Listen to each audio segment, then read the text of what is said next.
All right, so we moving on to the next story. So, as you can see, this tweet here from Dr. Shiva.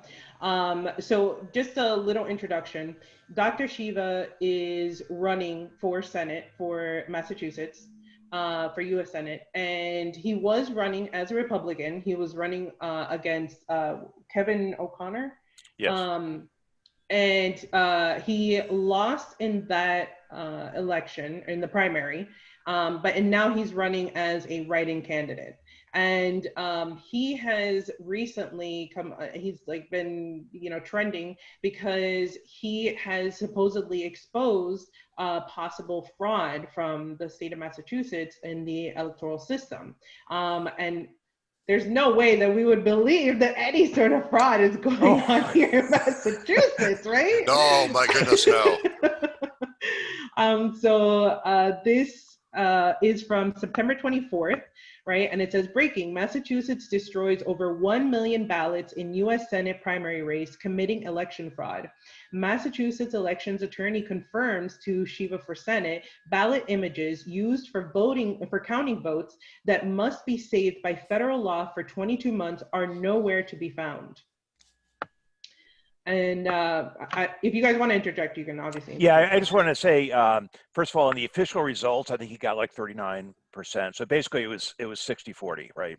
So but in a certain, I guess certain towns, I think it's like 50 or 60 towns around Massachusetts, they use paper ballots, and in most of those towns, I think he won substantially, right? So they had the paper ballots to back it up. But in the towns where they had the electronic voting, that's where he lost. And first of all, I don't like a lot of his positions. Like he's pro life and all this stuff. But I think that's irrelevant here. I think that Right. the relevant issue is was there election fraud against? Right. And he also contends that there's kind of a machine that the Republican machine in Massachusetts basically is subservient to the Democratic machine, and they have a deal where the Republicans get the governorship sometimes, and the Democrats control the legislature, and that basically they pick a loser, a designated loser candidate for the Republicans, and then this person runs and they lose, and this is whatever his name was, O'Connor, and he gets some kind of judgeship or something as a prize. Uh, after the primary is over, but he's I mean, if these claims are true, this is really serious that there's no backup of these ballots, because I mean this makes a mockery of democracy, right? If there's no, like, you can't validate the results, and we're in 2020. I mean, everything should be, you should get instantaneous verification. You should be able to access ballots online. Anybody should be able to do this to verify, and it's just like you said, they're nowhere to be found. So why is that? And how do we stop that? I think that's a bigger question. Right.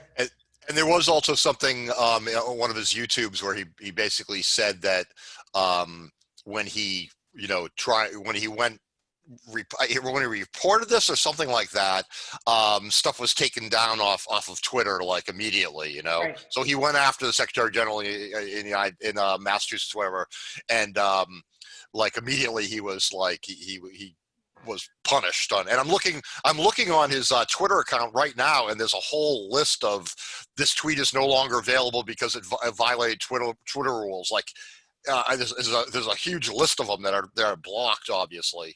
Yeah.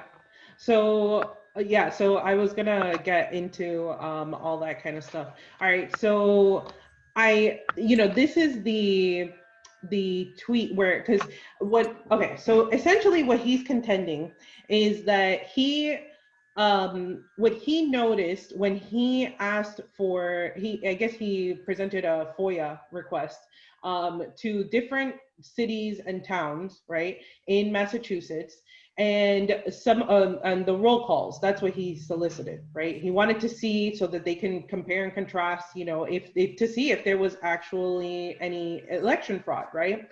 And so at least I'm going to put the link to one of the interviews that he did, where he really lays it out, everything very detailed. But one of the places was Lawrence, where, let me just make sure, because I actually wrote this down. I was like, this is nuts, man, that he let's see. Oh, so in Lawrence, they found that 454 more votes um, were counted than people were on the roll call for having voted. And this was just one place in Lawrence, right? And there was like, he was saying that in another place it was like 1,000 more votes were tallied than people had voted. And so, and for him, the what was really shocking was that he really thought that this was going to be like a landslide, because he had 3,000 or over 3,000 volunteers working on his campaign. They had over 500 standouts. They like, apparently he has a pretty good following. He says that they put out like 10,000 lawn signs, like all this kind of stuff. So that's what kind of when he saw the results, and really the difference was 50,000 votes. So yeah. it was, yeah. I just wanted to interject. And he said in that video also, I apologize if you were going to get into this, that in Franklin County, where it was voted by hand, he won like 60-40.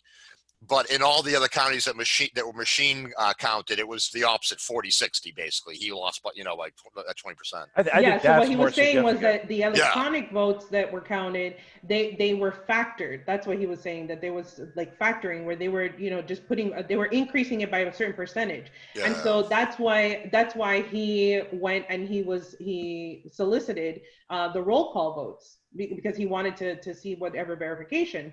And so then when he saw that there was this discrepancy in the number of votes that were counted versus the actual people that voted, then he went to the Secretary of State, right? And he asked for the images. He presented the FOIA request to the Secretary of State to present these images, because when the votes get counted, it's the images that get counted. So when the electronic ballots, right? So they go into the machine and it creates an image, right? Yeah, the paper ballot. The right. paper ballot goes in and it's essentially scanned at that point. Yeah. Right. Yeah. And then once all that information is all the votes are put in, then the machine, it tallies up whatever, votes, and it says however many for Shiva and however many for O'Connor, whatever. And so what I'm going to get into a little bit now is the fact that what he's saying is that by law, you're supposed to keep this sort of data for 22 months, right? And essentially what the Secretary of State is arguing is that they do have the paper ballots, but the paper ballots is not what's counted. It's the images that are counted. Right. And so that is the data that needs to also be saved, as well as the paper ballots. But they're just going kind of like off of semantics. And also what they're saying is that the Secretary of State is saying that it's illegal, that the state of Massachusetts prohibits them from saving this information. But it's like, how are you supposed to know what actually got counted if you don't save that data? Wait, no, they're legally required to save. I mean, but you're saying that the state of Massachusetts says they have to not save it. That's what they're arguing. That's their excuse as to why they destroyed, and that's what he's saying, that they destroyed those ballots, because that's what they counted, and they didn't save that information, which they are federally required, and that's what I'm going to go into here. So I assume he's pursuing this through the courts as well? Yes. He is going to, yes. So I don't want to muck things. Let me know if this doesn't add to the conversation. But I mean, if I was listening to this conversation, I would say, yeah, but then why, if they have the paper ballots, why isn't it possible to run them through the machine again and prove that the count is what it was, I mean, they could, but they're not going to. But they're not going to, and the exactly. thing is that, like, technically, the problem is that this is a federal position, right? It's not like a local, it's not something that really runs under Massachusetts jurisdiction. Obviously it does, because it's here in the state of Massachusetts, but federal laws or federal elections have certain laws that they're supposed to abide by. And like I said, that's what I'm going to get into here. Yeah. And so he has this tweet he put right underneath, right? And he cites the law that says that they're supposed to keep this information. It says appropriate state or local authority must preserve all records to detection and prosecution of election crimes for 22-month federal retention period if records were generated in connection with election that was held in whole or in part to select federal candidates. And then he states it here. It's United States Code Title 42. And here he states it again, right? And so he's being very clear. And they haven't been able to, the Secretary of State for Massachusetts has not been able to provide the statute that says that the state of Massachusetts prohibits them from from sharing this information, right? And so I went and I looked up this code because I think it's important that obviously if he's stating that this is a federal law, then I think it's important that we actually see if it is or not. And sure enough, it is true. It says retention and preservation of records and papers by officers of elections, deposit with custodian, penalty for violation. It says every officer of election shall retain and preserve for a period of 22 months from the date of the general, special, or primary election of which candidates of the office of president, vice president, presidential elector, member of the Senate, member of the House of Representatives, or resident commissioner from the Commonwealth of Puerto Rico are voted for. All records and papers. Yeah. Okay, it says it clearly there. Right. Yeah.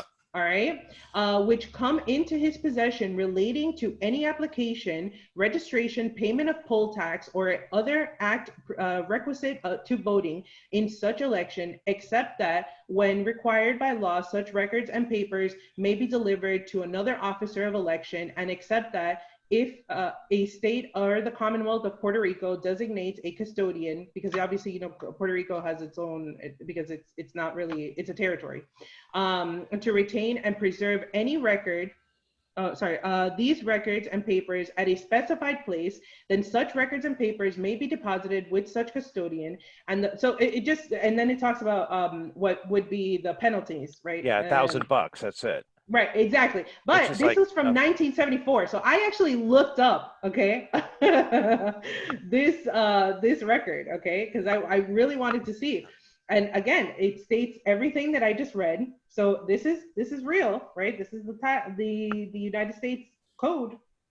These are laws. And so I just think that this is really crazy. Well, this gets to the crux of the issue. I mean, there's obviously rampant election fraud. I mean, and it just got worse with electronic voting. I mean, there's so many cases, like with Chuck Hagel in Nebraska where he beat Bob Kerrey. I mean, that was a case where he was sitting on the board of the company that ran the election machines, and he won despite the exit polls that showed Bob Kerrey was favored candidate. He won, so it's been around for a while, and it seems like you can do all this campaigning, you can put as many signs around, you can do all this stuff just like we did in New Hampshire, you can do this, but if the elections are no good, what's the point, right?